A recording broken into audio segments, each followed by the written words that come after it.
Boa noite a todos, é com muita alegria que estamos aqui para mais um Evangelho online do Centro Espírita Esperança e Fé. Eu sou a Tânia e hoje é segunda-feira, é dia de Evangelho online, né? É com grande alegria que nós estamos aqui, né? Para estudar, para aprendermos um pouquinho mais, né? E podermos, assim, caminharmos para frente e para o alto, né, meus amigos? E, como é de costume, vou convidar a nossa amiga Solange, que irá fazer para nós a leitura. Por que dormes? E disse-lhes, por que estás dormindo? Levantai-vos e orai, para que não entreis em tentação. Lucas, capítulo 22, versículo 46. Nos ensinos fundamentais de Jesus, é imperioso evitar as situações acomodatícias, em detrimento das atividades do bem. O Evangelho de Lucas, nesta passagem, conta que os discípulos dormiam de tristeza, enquanto o mestre orava fervorosamente no horto. Vê-se, pois, que o Senhor não justificou nem mesmo a inatividade oriunda do choque ante as grandes dores. O aprendiz figurará o mundo como sendo campo de trabalho do reino, onde se esforçará, operoso e vigilante, compreendendo que o Cristo prossegue em serviço redentor para o resgate total das criaturas. Recordando a prece em Getsemane, somos obrigados a lembrar que inúmeras comunidades de alicerces cristãos permanecem dormindo nas convivências pessoais, nos mesquinhos interesses, nas vaidades efêmeras. Falam do Cristo, referem-se à sua imperecível exemplificação, como se fossem sonâmbulos, inconscientes do que dizem e do que fazem, para despertarem tão só no instante da morte corporal, em soluços tardios. Ouçamos a interrogação do Salvador e busquemos a edificação e o trabalho, onde não existem lugares vagos para o que seja inútil e ruinoso à consciência. Quanto a ti, que ainda te encontras na carne, não durmas em espírito, desatendendo aos interesses do Redentor. Levanta-te, esforça-te, porque é no sono da alma que se encontram as mais perigosas tentações, através de pesadelos ou fantasias. Livro Caminho, Verdade e Vida, lição 87. Espírito Emmanuel, psicografia de Francisco Cândido Xavier. Muito bem, muito obrigada, Solange. Nada. Não podemos continuar dormindo, né? Perante os ensinamentos do nosso querido Mestre Jesus, né? Exatamente. Estejamos acordados. Então, vamos agora, meus amigos, para a nossa sensibilização inicial. Agradecemos muito a Deus pela oportunidade de mais um dia estarmos aqui, reunidos, para o estudo desse Evangelho que nos consola, que nos orienta, para que possamos, assim, sermos cada dia um pouquinho melhores na nossa caminhada. E assim, Senhor, ensina-nos a orar sem esquecer o trabalho, a dar sem olhar a quem, a servir sem perguntar até quando, a sofrer sem magoar seja quem for, a progredir sem perder a simplicidade, a semear o bem sem pensar nos resultados, a desculpar sem condições, a marchar para frente sem contar os obstáculos, a ver sem malícia, a escutar sem corromper os assuntos, a falar sem ferir, a compreender o próximo sem exigir entendimento, a respeitar os semelhantes sem reclamar consideração, a dar o melhor de nós além da execução do próprio dever, sem cobrar taxas de reconhecimento. Senhor, Fortalece em nós a paciência para com as dificuldades dos outros, assim como precisamos da paciência dos outros para com as nossas dificuldades. Ajuda-nos, sobretudo, a reconhecer que a nossa felicidade mais alta será, invariavelmente, aquela de cumprir teus desígnios, hoje, onde e como queiras, que assim seja. E que também nessa noite possamos pedir para a espiritualidade amiga que conduza o nosso trabalho, que possa amparar, iluminar o nosso expositor da noite, para que ele possa ter todo o discernimento de expor o estudo que ele preparou com tanto carinho, com tanta disposição para o trabalho do bem e do amor. Gratidão, Deus Pai, gratidão, Jesus e bons amigos espirituais.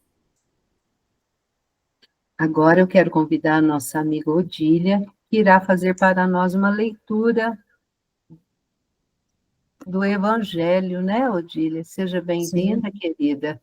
Obrigada, boa noite a todos novamente. Boa noite, querida. Vamos lá. compartilhar aqui sua telinha. É Caracteres da Perfeição, né? Exato. Certinho, Odília? Sim. Caracteres da perfeição.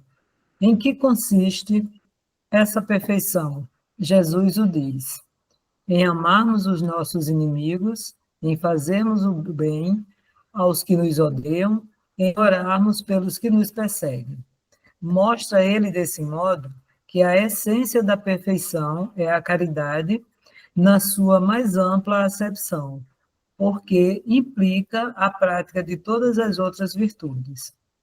Com efeito, se observam os resultados de todos os vícios e mesmo dos simples defeitos, conhecer-se-á nenhum haver que não altere mais ou menos o sentimento da caridade, porque todos têm seu princípio. Tem seu princípio no egoísmo e no orgulho, que lhes são a negação. E isso porque tudo o que sobrecita o sentimento da personalidade destrói, ou pelo menos enfraquece os elementos da verdadeira caridade, que são a benevolência, a indulgência, a abnegação e o devotamento. Não podendo o amor do próximo, levado até o amor dos inimigos, aliar-se a nenhum defeito contrário à caridade. Aquele amor é sempre, portanto, indício de maior ou menor superioridade moral, donde decorre que o grau da perfeição está na razão direta da sua extensão. Foi por isso que Jesus, depois de haver dado aos seus discípulos as regras da caridade, no que tem de mais sublimes, lhe disse: sedes perfeitos, como perfeito é o vosso Pai Celestial. Allan Kardec, Evangelho segundo o Espiritismo, capítulo 17, Sedes Perfeitos. Obrigada, Odília. Estamos tentando com muita dificuldade. Ali, ó, Jesus deu a regra da caridade, né? E eu quero convidar agora, né, o nosso amigo Jean, quero agradecê-lo, né, sempre disposto a estar aqui conosco, falando do Evangelho, né? Seja bem-vindo, Jean. O Jean, ele é de todas as casas, ele não é de uma casa só, né, Jean? Graças a Deus, né, meu amigo? Está sempre aí, firme e forte. A sala é sua, Jean. Boa noite a todos, obrigado, Tânia, pelas palavras carinhosas. Isso aí que você falou é verdade mesmo, eu me sinto de todas as casas mesmo, me sinto muito bem recebido e me sinto em casa em todas as casas espíritas, seja lá onde for. Na verdade, em todas as casas religiosas, não tenho dificuldade nenhuma de frequentá-las, de visitá-las. E eu quero agradecer mais uma vez a oportunidade, porque a gente, quando vai falar alguma coisa, a gente é o que mais aprende. Ainda mais no assunto que nós escolhemos do Evangelho segundo o Espiritismo, que é uma obra que nós temos que tê-la não só na cabeceira, mas diariamente, né, na nossa vida diária. É muito interessante que quando a gente vai abordar o Evangelho segundo o Espiritismo, nós, às vezes, no movimento espírita, nós esquecemos que a doutrina espírita é uma ciência filosófica e requer estudos, estudos aprofundados, e esse livro mais ainda, porque ele vem falar muito da nossa vivência, nossas condições morais, nossa postura perante a sociedade, no lar, lá no nosso trabalho, e até principalmente conosco. E para mim, né, claro que isso é para mim, no Novo Testamento, as bem-aventuranças, na minha opinião, seria o coração daquela obra. E para o Evangelho segundo o Espiritismo, a meu ver, seria essa lição, o homem de bem. Que é uma lição, assim, que se nós formos pegar as 19 parágrafos e colocássemos ela em prática, nós já estaríamos muito tranquilos, a meu ver. Mas é interessante a gente observar que às vezes a gente esquece de estudar um pouquinho a doutrina espírita no que tange o seu surgimento, como que surgiu essa obra. E na Obras Póstumas, que é uma obra também pouco estudada no movimento espírita, poucas pessoas estudam, eu nunca vi falar de um grupo que estude a obra Obras Póstumas, foi organizada após Kardec, aonde tem uma lista, podemos dizer assim, de psicografia, de registros de Kardec sobre a história do Espiritismo. E uma dessas anotações fala sobre o surgimento do Evangelho segundo o Espiritismo, da sua importância. E foi tão interessante que Kardec, como todos nós sabemos, já era um idoso com 54 anos, naquela época era idoso, um cardiopata, que sai da Normandia. E o Ailton não está levantando a mão. Ele não está acontecendo alguma coisa? Eu acho que é engano, Gia. Engano? Qualquer coisa vocês me falam se vocês não estiverem me ouvindo. E então, nesse período, ele, até mesmo por orientação, para descansar, ele sai da capital, né, de Paris, e vai para a região da Normandia. Mas como nós devemos aprender com ele, nas nossas férias, nos nossos descansos, ele só mudou a atividade, continuou trabalhando, e leva uma quantidade de psicografias para elaborar um novo livro que inicialmente tinha o nome de Imitação do Evangelho, mas posteriormente foi orientado a mudar o nome, que virou Evangelho Segundo, mediante as orientações do Espiritismo.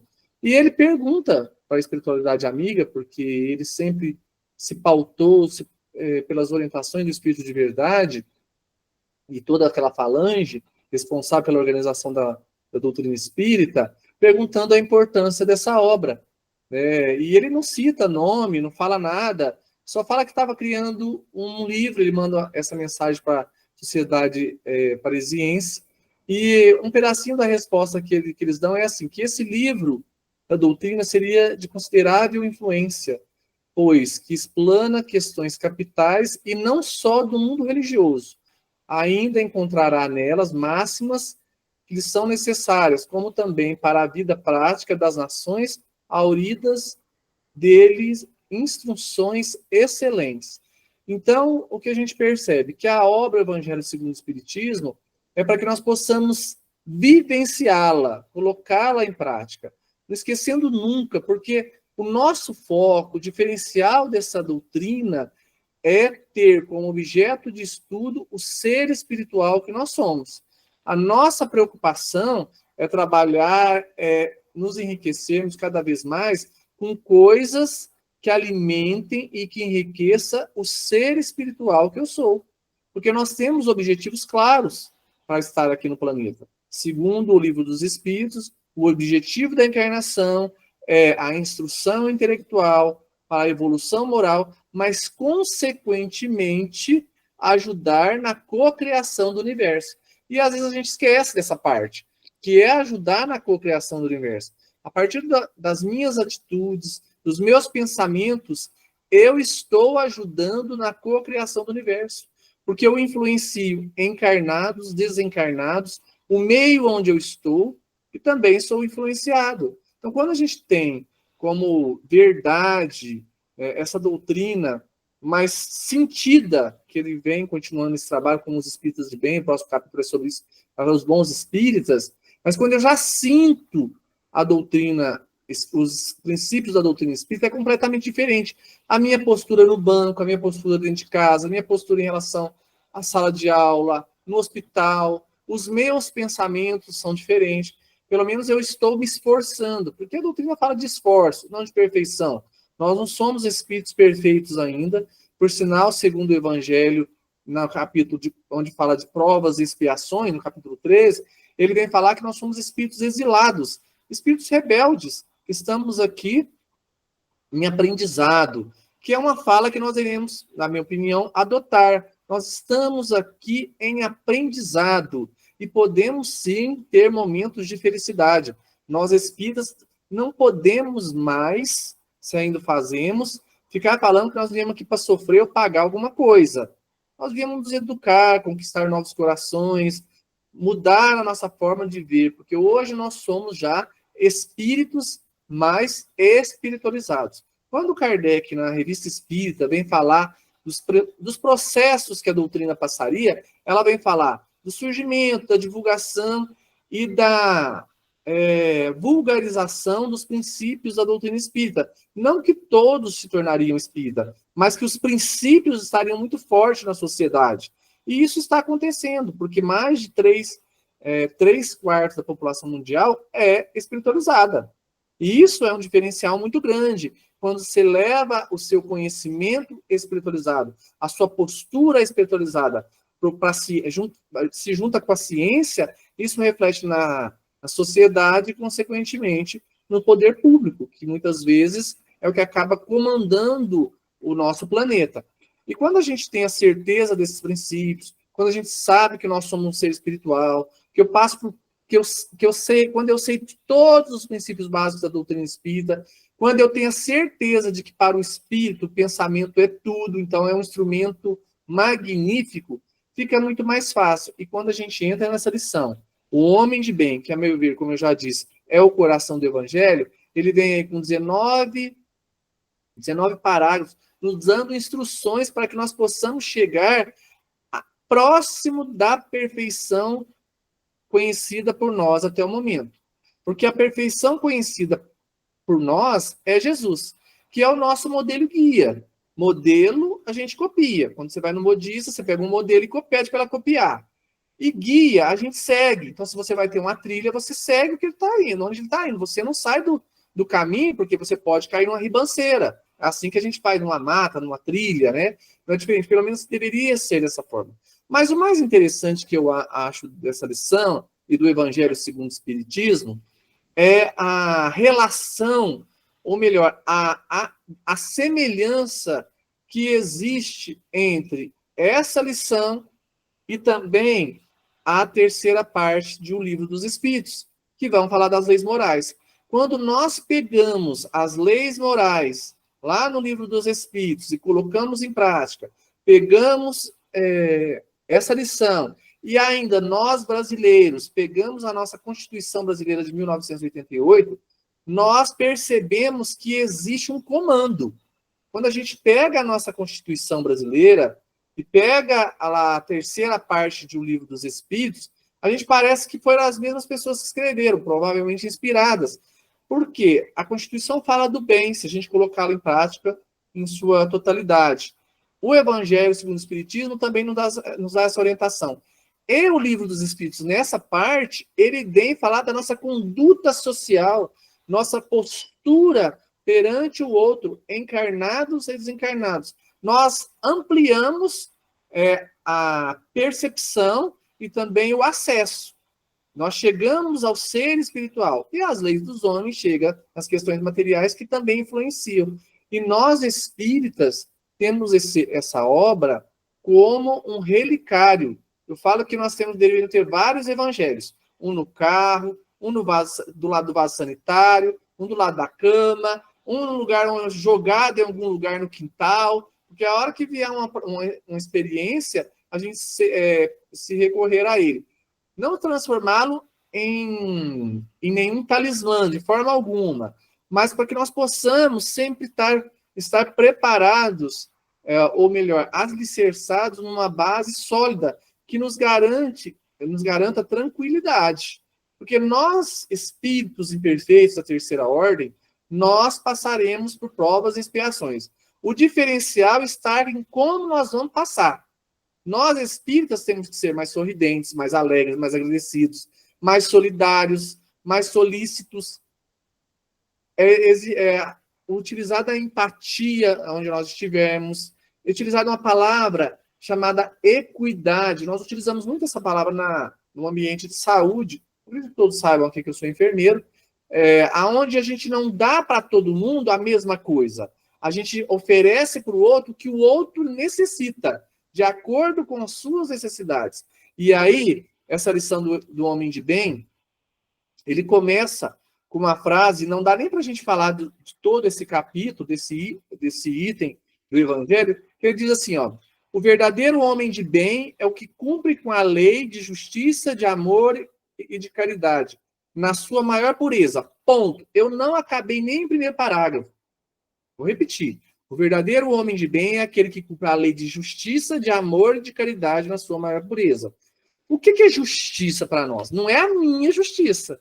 É a justiça de Deus que está na minha consciência, que foi nos demonstrada, foi nos trazida com maior facilidade. Primeiro, com Moisés, nos 10 mandamentos, Jesus com o esclarecimento desses 10 mandamentos, e o Espiritismo com a iluminação desses ensinamentos. E é tão interessante que uma obra que nós também estudamos muito pouco no livro no Movimento Espírita, que é essa, o livro O Céu e o Inferno. Quando a gente pega lá Código Penal da Vida Futura, a gente coloca em prática a justiça de Deus. Porque a lei de Deus está na nossa consciência, foi nos colocada a partir do momento que nós fomos criados. A partir do momento que fomos criados, passamos pela individualização, estamos simples e ignorantes, ali está já contida a lei de Deus. E ela vem se manifestando, sendo cada vez mais clara, de acordo com o que eu queira. Eu tenho que querer compreender isso, a partir dos estudos, da prática, da minha vivência diária. Então, aqui, olha o que nós encontramos. Nós encontramos, vamos imaginar que nós não sejamos espíritas, nós temos a Constituição Brasileira. Aí, agora, nós somos espíritas, nós não somos cristãos. Então, nós temos lá o Novo e o Velho Testamento, a Bíblia. E nós somos espíritas agora há menos de 200 anos, tendo 5 obras fundamentais aonde nos facilita a nos tornarmos homem de bem. Então, a justiça não é a minha justiça, é aquela que está na minha consciência, que é ilustrada lá nas leis morais, lá no Código Penal da Vida Futura, no Céu e Inferno, no Livro dos Espíritos, como eu já disse, em todo o Evangelho. Então, a partir do momento que eu tenho esses princípios, esses conhecimentos, fica muito mais fácil eu ser um homem justo. Vamos dar um exemplo, de repente, não é o caso de vocês, de repente vocês são casadas casadas com um homem e tem 2 cunhadas. Uma cunhada você não gosta muito e a outra você tem mais afinidade. E você faz 2 bolos, só que um fica queimadinho. Ao invés de você cortar esse bolo e dar metade queimado para uma e metade queimado para outra, e o outro que ficou bom você dividir também, não. Você dá o queimado inteiro para a cunhada que você não gosta, e não, essa não é a justiça. E às vezes a gente não traz o evangelho para a vivência. Esse é a nossa deveria ser a nossa fala dentro da nossa casa espírita, dentro da nossa casa. Trazer esse evangelho, materializar esse evangelho nas coisas do dia a dia. Como que eu levo esse evangelho para as crianças? Para falar do comportamento dela na sala de aula. Para falar do fulano lá na fila do hospital. Para falar para o fulano quando for votar. Quando tiver uma oportunidade de ser testado, de aprendizado na nossa sociedade ou dentro da nossa pequena sociedade que é o nosso lar. Então, são pequenas coisas, né? Hoje não mais roubamos um bago de uva no supermercado. A gente não vai no supermercado, põe um bago de uva na boca, porque a gente sabe que isso é roubo tão grande quanto aquele que rouba milhões, bilhões de uma sociedade. Tem o mesmo peso. E isso fica registrado na nossa consciência e passa pelo crivo citado no céu e inferno. Primeiro eu vou ter que me arrepender, vou ter que reparar, vou ter que expiar tudo que eu fizer de bom ou de ruim, vai ficar registrado na minha consciência. Tudo. E aí entra a justiça. Mas ele continua, né? Olha, pedacinho, nós estamos começando esse item. Ele vai falar de amor. Nós ainda somos espíritos inferiores, temos que reconhecer, mas isso não pode ser utilizado como desculpa. Nós passamos pela fase do instinto muito forte, aonde a lei de conservação era muito forte, matava o outro para se alimentar, né? Ainda temos isso, mas nós já estamos ligando, trabalhando um pouquinho mais os nossos sentidos. Hoje nós estamos num período de sensações, né? O espírito passa do período de instinto, depois ele adquire as sensações e, consequentemente, ele desperta sentimentos. Essa conquista, ela é contínua e ela se mistura. Ao mesmo tempo que eu deixo de ser só instinto, eu já adquiro um pouco de sensibilidade, eu já adquiro um pouco de sentimento. Exemplo disso, nós choramos já no velório. Nós choramos quando as pessoas desencarnam. Antigamente era mais um que estava morrendo, uma boca a menos para comer, né? Ou era mais um que estava reencarnando para ajudar a trabalhar na roça. Era assim, era muito forte a questão instintiva. Isso eu estou falando de séculos, né, gente? De muitos e muitos anos. Agora, mais recente, o sentimento já é muito aflorado.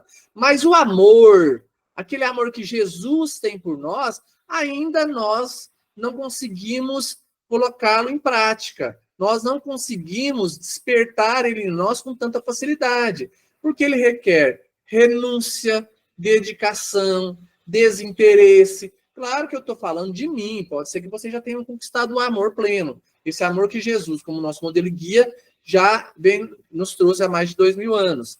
Então, para a gente perceber. Mas com o tempo a gente vai conquistar isso. É a lei da evolução.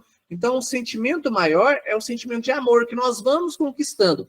E é a partir dos pequenos gestos. E aí, continua, né? O próximo passo, a caridade. O que é a caridade, né? A caridade é a nossa bandeira, é a bandeira do movimento espírita, principalmente no Brasil, que o espiritismo se tornou muito mais religioso. Isso se deve muito ao Chico, ao Divaldo, porque na Europa, nos outros países, ele é muito mais científico. Então, essa questão da preocupação com o social é muito forte no Brasil. E nós somos exemplos para outras denominações religiosas. O pessoal tem seguido esses exemplos de doações, principalmente doações materiais. Mas hoje, nós já sabemos que a doação material, ela é uma beneficência e não uma benevolência. Porque a benevolência, que é um dos itens da caridade, ela envolve desprendimento, desinteresse, dedicação. Porque doar cesta básica, doar a roupa usada, doar coisas materiais, todo mundo já está fazendo, até mesmo o ateu.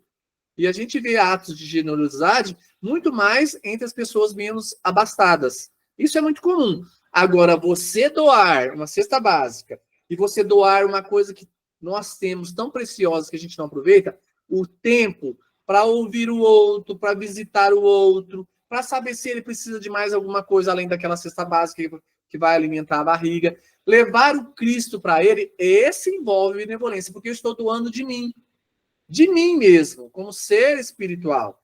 E aí depois nós temos nessa caridade um negócio chamado indulgência, que é aceitar os defeitos do outro, é entender que o outro passa também por provas e expiações, passa pelo processo encarnatório, é influenciado por encarnados e desencarnados, ele pode ou não estar acreditando em Deus, mas Deus existe para todos. Nós temos como modelo e guia Jesus. Então, quando a gente é indulgente para com o outro, a gente entende que ele pode estar passando pelas mesmas dificuldades que eu tenho ou não. E aí vem a questão do perdão. Então, olha quantas palavras nós falamos, né? Só em 3 palavras: justiça, amor, caridade envolve 3 palavrinhas, né? Que é o perdão. que começa por mim. Eu preciso primeiro me perdoar, porque nós trazemos um atavismo, uma história de culpabilidade muito grande. Nós nos culpamos de tudo. Nós ficamos presos a falhas que nós tivemos, tanto nessa como em outras encarnações. E aí eu não me considero digno de ajudar o outro, de ouvir o outro, de aconselhar o outro, de ajudar no passe, de ajudar na evangelização, de ajudar na reunião mediúnica, de ficar preso dentro de casa e não ir na casa espírita, ou seja, num asilo. Então, às vezes eu me sinto culpado por tal situação. Eu falei ontem foi domingo. O que já aconteceu, o que já foi plantado, eu vou colher cedo ou tarde, seja para o bem ou seja para o mal. Já foi, não adianta. E quando que a gente sabe que a gente está preso em coisas do passado? Um negócio chamado melancolia. Às vezes vem uma tristeza, um desânimo, você se sente tão inútil que você não sabe de onde veio. E às vezes é a falta de observância na lei de Deus que nós não tivemos na encarnação passada. De repente, nessa, nós estamos tranquilos, estamos cumprindo com as nossas obrigações diárias, estamos tentando, nos esforçando a sermos homens de bem. Mas em outras encarnações foi tão forte a minha falha que eu trago esse atavismo porque de vez em quando eu vou visitar essas memórias espirituais que eu tenho. E aí eu acabo desanimando e aí acontece a procrastinação. Ou senão, eu desvio do caminho, porque eu não me acho útil. Então, ser homem de bem começa por essa passagem, né? De nós sermos justos, tentarmos despertar o amor e a caridade. Mas a verdadeira caridade. Hoje, nós espíritas precisamos entender que nós precisamos já oferecer a vara e não só o peixe. O peixe é necessário? Com certeza. Ele se faz necessário a todo momento e sempre será, porque muitas pessoas necessitam de ajuda material, mas às vezes a gente só fica nisso. Será que a gente está libertando o outro para que o outro possa escolher se quer estar do nosso lado em relação à doutrina espírita ou não? Nós temos que tomar muito cuidado para não aumentar a mendicância na nossa sociedade. Porque vamos dar um exemplo, nós tivemos um problema muito sério na nossa cidade de Franca, onde a prefeitura teve que pedir o pessoal parar de dar as coisas no semáforo. Porque nós estávamos criando uma situação complicadíssima para o poder público, onde nós estávamos trazendo pessoas de outras localidades, porque aqui encontrava muito espírita bonzinho. Nós, espíritas, quase causamos um caos na cidade de Franca, porque somos as pessoas que influenciam as doações. Não estou dizendo que nós não devemos fazê-lo, de forma alguma, mas a forma de fazer isso deve ser uma forma caridosa, que é aqui que nos pede. Avaliar, não julgar, avaliar até que ponto eu consigo auxiliar e auxiliar de verdade. Então, o homem de bem, ele vai repensar em todas essas situações. E aí a lição continua, né? Falando que o homem de bem tem fé em Deus, acredita na vida após a morte, acredita na comunicação com a espiritualidade, consegue ver beleza nas coisas. Nosso ponto de vista, como ser espiritual que somos, com a certeza de que a vida continua, que eu sou influenciado e que eu posso influenciar até o término das guerras no nosso país e fora dele. Se eu acreditar nisso, eu já sou um homem de bem, porque eu vou exercer um assunto que pouco a gente fala ou faz, que é a prece. Quantas preces nós fizemos hoje? Estou falando para mim. Hoje, ao levantar, eu agradeci a Deus. Ao me alimentar, eu agradeci a Deus. Ao ir fazer minhas necessidades fisiológicas, eu agradeci a Deus. Na minha vida íntima com meu companheiro, com minha companheira, eu agradeci a parceria daquele espírito, porque a gente brinca muito. Eu escolhi. Peraí, não é muito simples assim. Nós sentamos para conversar e combinamos com as criaturas se elas queriam estar conosco ou não. Não é só eu que escolho. Eu tenho que saber se a dona Sônia, minha mãe, quer ser minha mãe ou não. Vamos conversar. Você vai combinar comigo ou você vai me abandonar de novo? Porque na outra você me abandonou. Tem certeza que você quer de novo? processo reencarnatório é uma conversa de amor, de troca de experiências, de propostas, de compromissos assumidos. E um dos compromissos que nós assumimos é nos esforçarmos para sermos homem de bem, nos pequenos detalhes. Qualquer tarefa que nós assumirmos, ou que nós assumimos, e que a gente deixar no meio do caminho, nós seremos responsabilizados, sim. Não adianta. E não é que Deus pune. É uma lei que está na nossa consciência, independente de nós sermos espíritas ou não. E essa lei tem sido percebida até pela ciência, a ciência oficial. A doutrina espírita é uma ciência que nos leva à reflexão diária em todos os nossos movimentos, até no ato de respirar, até no ato de comprar um picolé no supermercado. Será que se eu comprar esse picolé, colocar num saquinho transparente, as crianças por onde eu passar virem esse saquinho de picolé, elas não vão ficar com vontade? Será que o sapato novo que eu estou dando para o meu filho, ele não vai despertar inveja em outras crianças que não vão ter condições de comprar? Será que eu não posso trabalhar uma coisa mais simples? Será que eu tenho o melhor carro do mundo só para ostentar, ou ele está sendo utilizado para o trabalho no bem? Então, nós devemos utilizar o tempo. O tempo é um presente que nós recebemos desde o momento que nós estamos aqui encarnados. E nós aproveitamos muito pouco. Vamos pensar em nós que estamos aqui, né, nesse momento de aprendizado que o Evangelho nos traz. Quanto tempo ainda nós temos? Eu não tenho 48 anos. Eu não tenho mais 48 anos. Os 48 anos já se foram. Eu tenho mais quanto? 10, 5, 20 minutos? 10 minutos? Após esse bate-papo, eu vou desencarnar? Nós não sabemos o tempo. Os 48 anos já se foram. Os 50 anos já se foram. Quanto tempo eu tenho para frente é que eu tenho que pensar. E eu tenho engrossado ou afinado a oportunidade, o cabo que me liga a esse corpo físico, o cabo fluídico, ou não? Eu tenho trabalhado para desligar, ou não trabalhado. Porque hoje nós não podemos mais alegar ignorância, de forma alguma. Eu tenho que estar disposto sempre ao trabalho.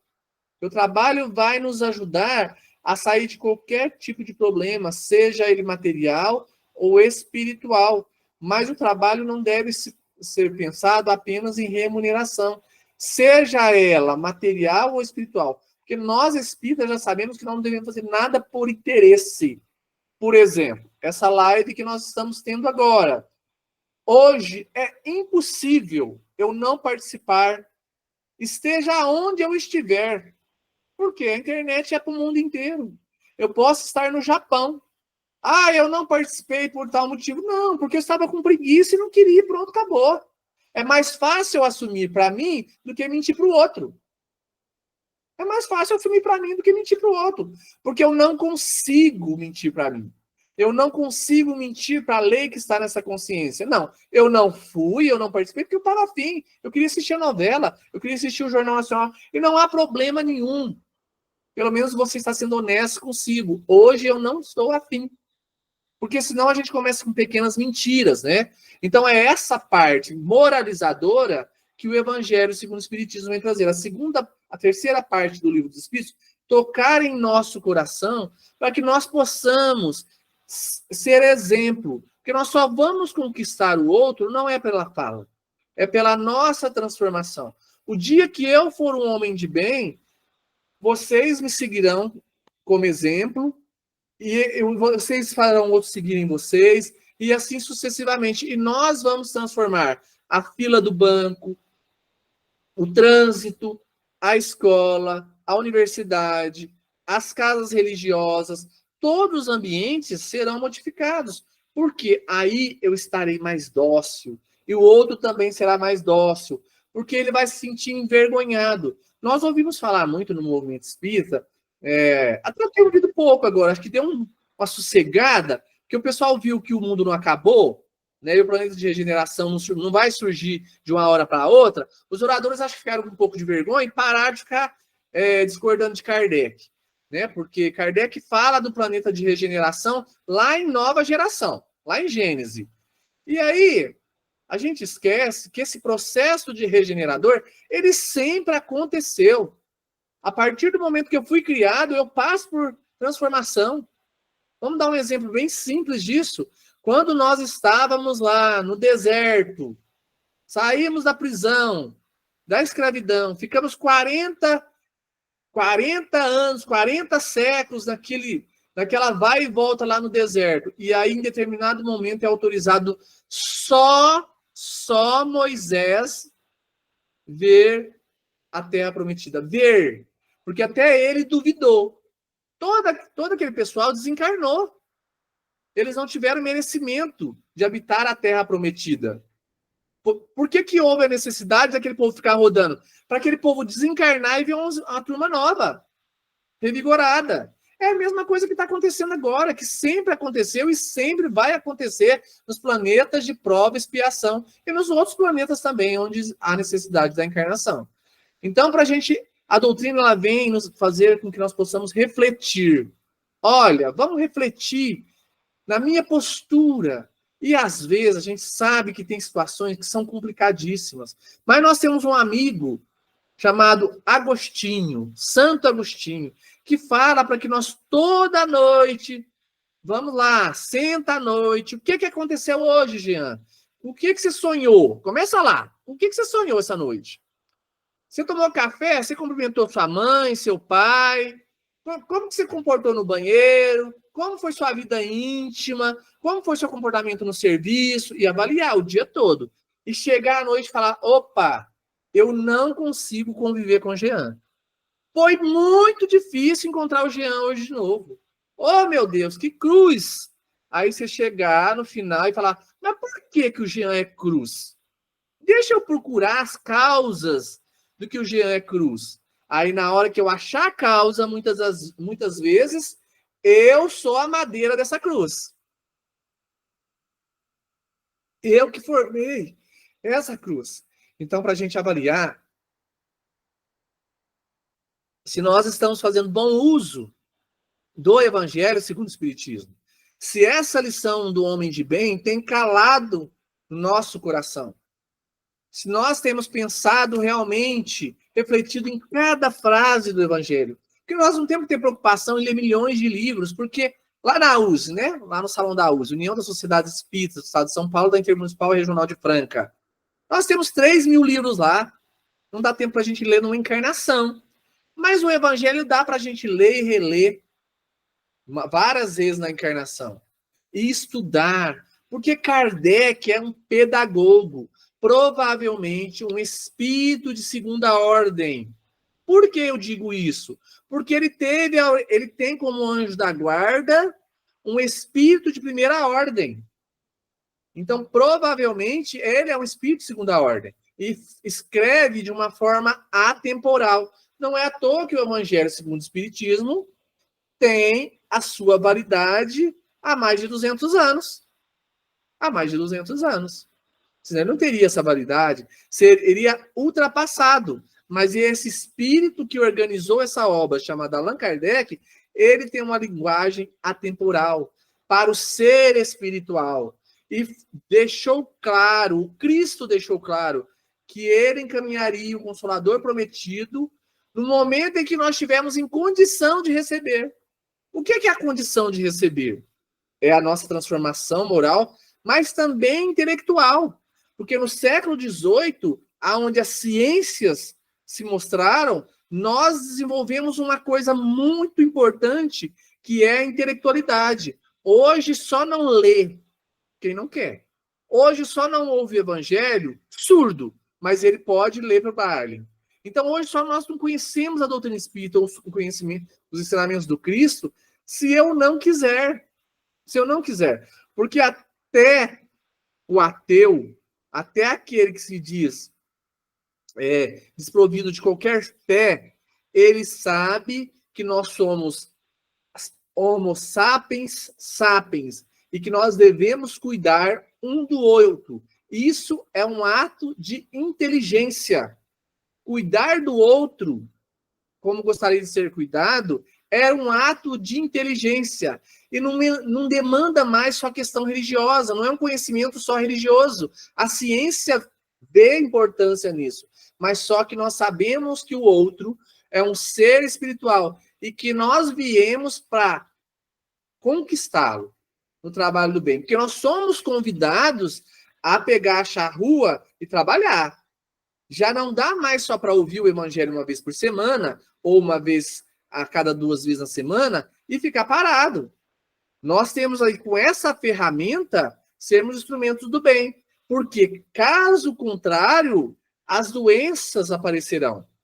Porque se eu tenho um instrumento, se eu tenho algum dom, se eu conquistei alguma coisa com essa doutrina espírita, ela deve ser utilizada, multiplicada. Não é à toa que estão vindo os Alzheimer's, os cânceres, as doenças que não existiam até então. Por quê? Mau uso dos instrumentos que nós temos. A parábola dos talentos. Então, o evangelho, ele cabe em cada situação da nossa vida. Nós temos na obra fundamental explicação para todos e qualquer assuntos que nós precisarmos. Vou contar uma história para vocês. Em determinado momento, eu estava no meu trabalho e nós temos uma repartição que chama acolhimento, onde a pessoa chega pela primeira vez e ali é verificada a pressão arterial, é perguntado o que está acontecendo antes dela passar por um atendimento médico e pelo atendimento dos outros profissionais de saúde. E nesse dia, eu estava calmo, eu estava fazendo uma leitura da lição Paciência no computador, porque à noite eu teria uma palestra sobre paciência. O que vocês acham que aconteceu? Na mesma horinha, fui testado sobre a paciência. E é isso mesmo, porque o dia que eu estudar e não for testado, tem alguma coisa errada. A lição, o professor sabe disso, quando o professor dá uma lição, é para cair na prova. O evangelho é a nossa lição diária. É a nossa reflexão diária. Tem que ser testado? Claro que tem que ser testado. Às vezes o pessoal fala assim, ó, Brasil, coração do mundo, pátria do evangelho. Acho tão lindo o título desse livro. Mas eu, antes de lê-lo, eu falei assim, mas peraí, se o coração, isso já faz muitos anos, se o Brasil é o coração do mundo, pátria do evangelho, então é sinal que os espíritos que estão aqui, pelo menos os primeiros, são espíritos que possuem conhecimento e condição de ajudar outros. Então é no Brasil mesmo que vão reencarnar os mais rebeldes. Porque é aqui que tem gente evangelizada. É aqui que tem gente que tem conhecimento. É aqui que tem gente que conhece o Cristo. Não vai ser lá no meio da África. Não vai ser lá no meio da Arábia Saudita. É aqui. Então é aqui que vão vir os rebeldes mesmo.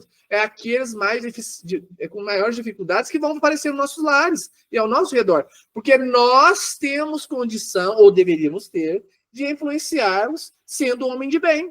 Sendo homem de bem. Então a questão é eu querer fazer isso. Eu me dispor a fazer isso. E talvez possa ser a última oportunidade. Nós somos espíritos rebeldes. Pode ser a última oportunidade de estar no planeta de provas, expiações e retomar planetas primitivos.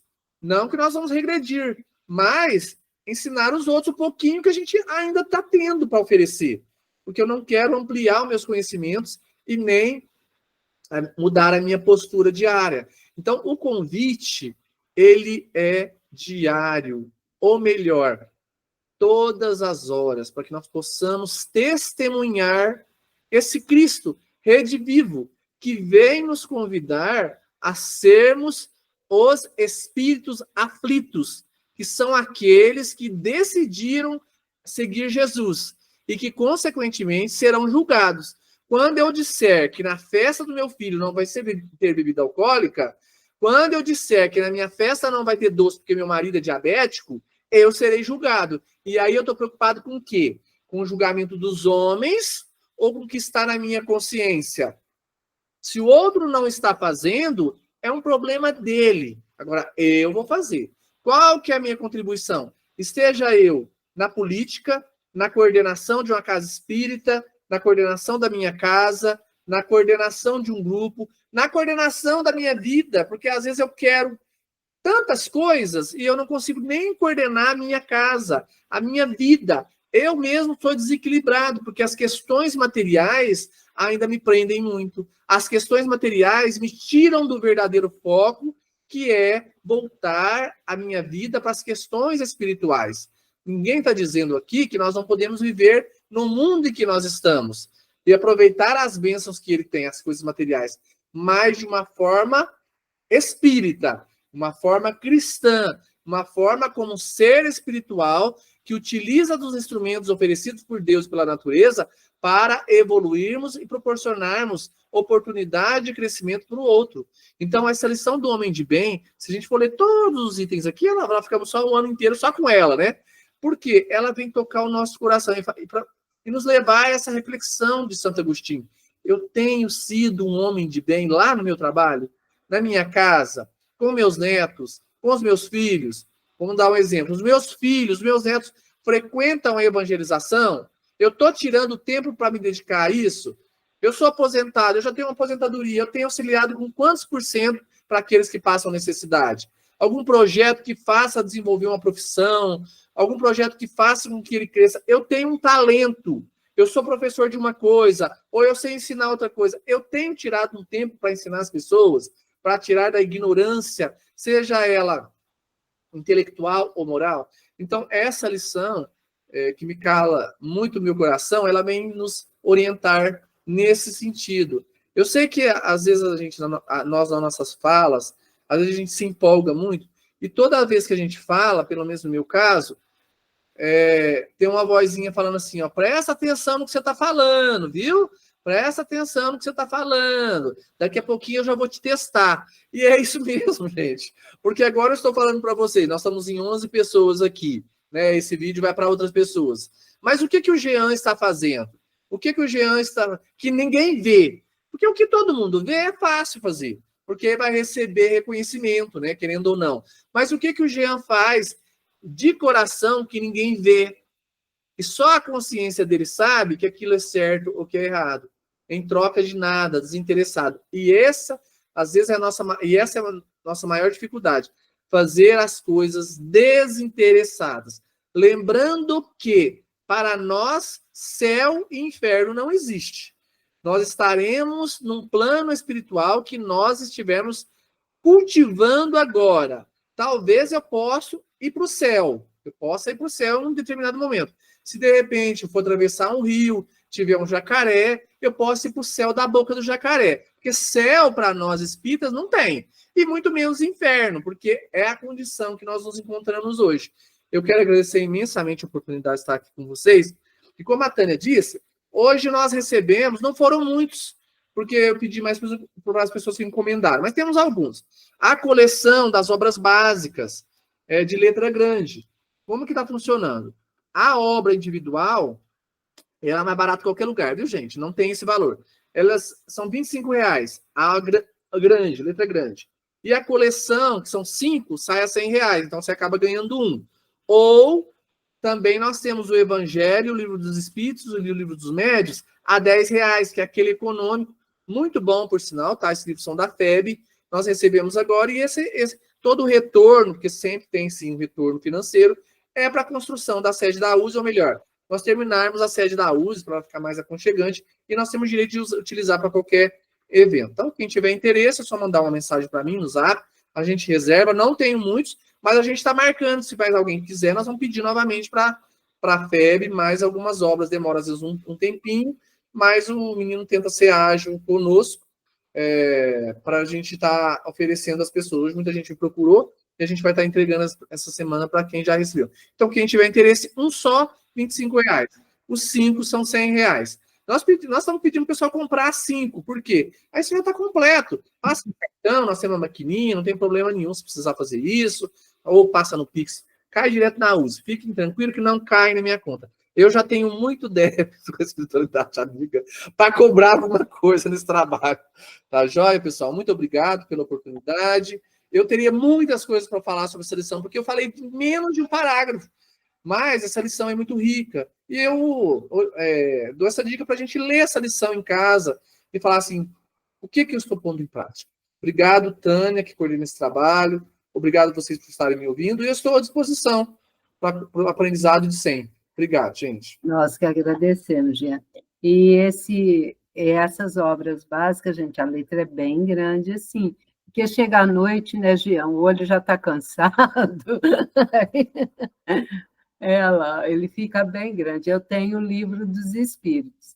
Aí a obra fica um pouco mais grossa, porque aí as letras são maiores, mas é muito bom, principalmente, assim, para nós que já estamos, assim, com mais de 20 anos, que a turma novinha não precisa, né? Porque consegue ler a letrinha pequenininha. Nós que estamos com 25 anos já, então a gente precisa já dessa obra. Jean, quero te agradecer, viu, meu amigo? Você sempre traz profundas reflexões a gente, né? E é isso. Esse homem do bem, a gente tem que ler ele todo dia, eu sempre falo.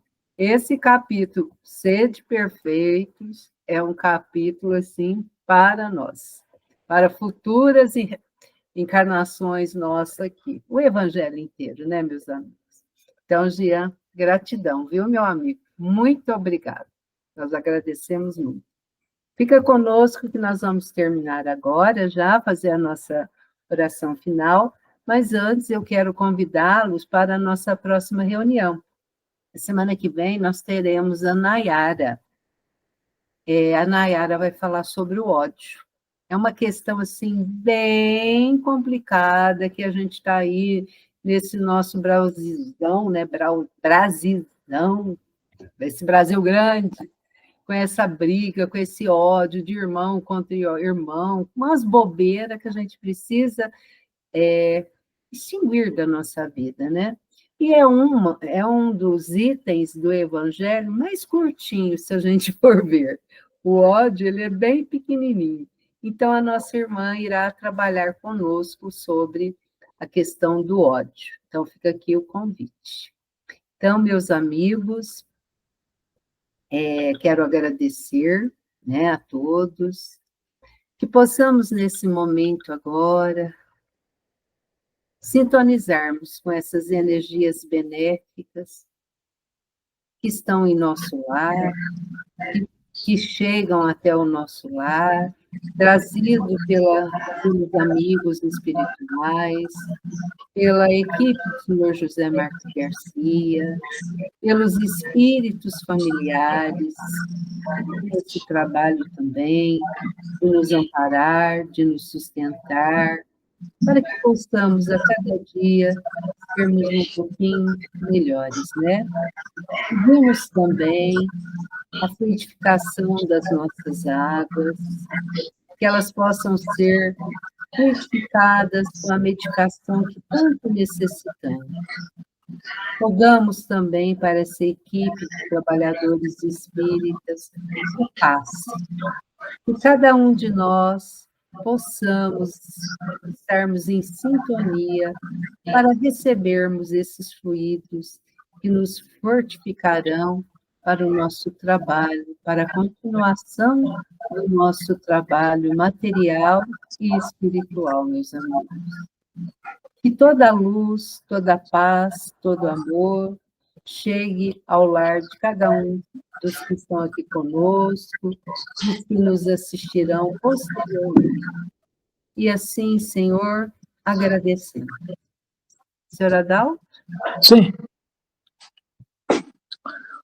Pai nosso que estais nas flores, no canto dos pássaros, no coração a pulsar, que estais na compaixão, na caridade, na paciência e no gesto de perdão.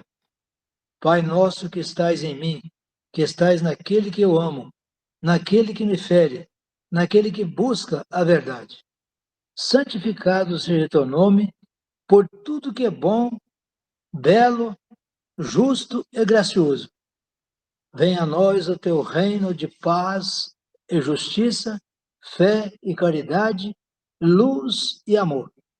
Seja feita a tua vontade, ainda que minhas rogativas prezem mais o meu orgulho do que as minhas reais necessidades. Perdoa as minhas ofensas, os meus erros, as minhas faltas. Perdoa quando se torna frio o meu coração. Perdoa-me assim como eu possa perdoar aqueles que me ofenderem, mesmo quando meu coração esteja ferido. Não me deixes cair nas tentações dos erros, vícios e egoísmo. E livra-me de todo mal, de toda violência, de todo o infortúnio e de toda a enfermidade. Livra-me de toda a dor, de toda a mágoa, de toda a desilusão. Mas ainda assim, quando tais dificuldades se fizerem necessárias, que eu tenha força e coragem de dizer: obrigado, Pai, por mais esta lição. Que assim seja. Que assim seja, seu Adalto. Muito obrigada, obrigada, amigos. Jean, mais uma vez, gratidão, viu, meu Obrigado, amigo? meu querido. Muito obrigada. Um beijo no coração de todos e até a próxima semana. Fiquem